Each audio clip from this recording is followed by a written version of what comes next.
Colin Livingston here, Racing 101, Episode 6. Today our focus is on ice racing.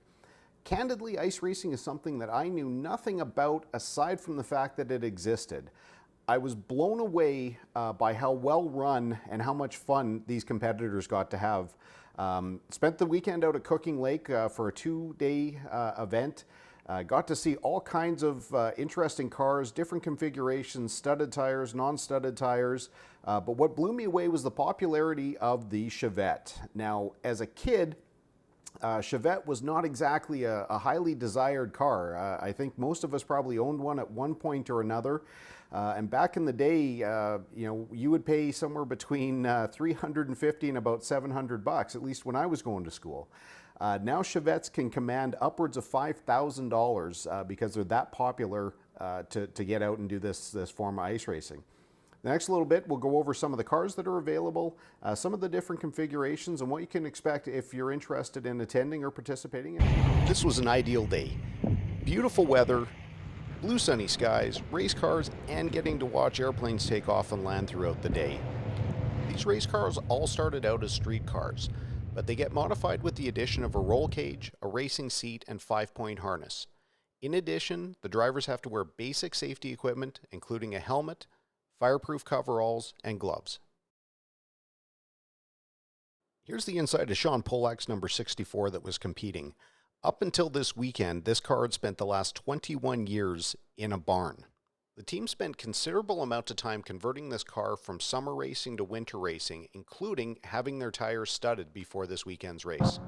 If you're imagining that ice racing is like drifting, I can assure you nothing could be further from the truth. These cars have amazing grip, and the drivers have to really hustle their cars around every corner, lap after lap. The ice surface builds up ruts, which causes the car to get tossed around. Every lap is different, and these drivers really have their hands full. This is in-car footage provided to us by Aaron Cook. Racing is never easy, but one thing to pay attention to here is that Aaron is essentially driving with one hand. That means steering, shifting, controlling, all using a single hand. Unbelievably impressive and supremely difficult. This is just after the green flag, and Aaron's had a good start. Managed to keep up to the cars in front of him without getting past it all. Now, if you take a look at the bounciness of this video, you can get an idea for how choppy and how bouncy this ice surface is.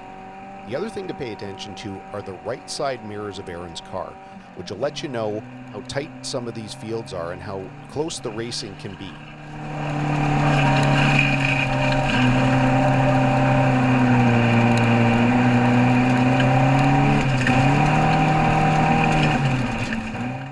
The 75 car has a bit of a moment here where he gets in a little bit too deep and probably applies a little bit too much brake, causing the rear end to come around, and unfortunately he wasn't able to straighten it out.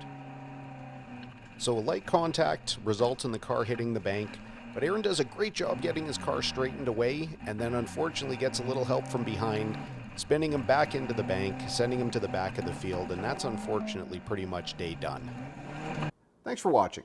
CanTorque Race Report airs Thursday afternoons from 3:40 to 4 o'clock during the Jason Greger Show on TSN 1260 here in Edmonton.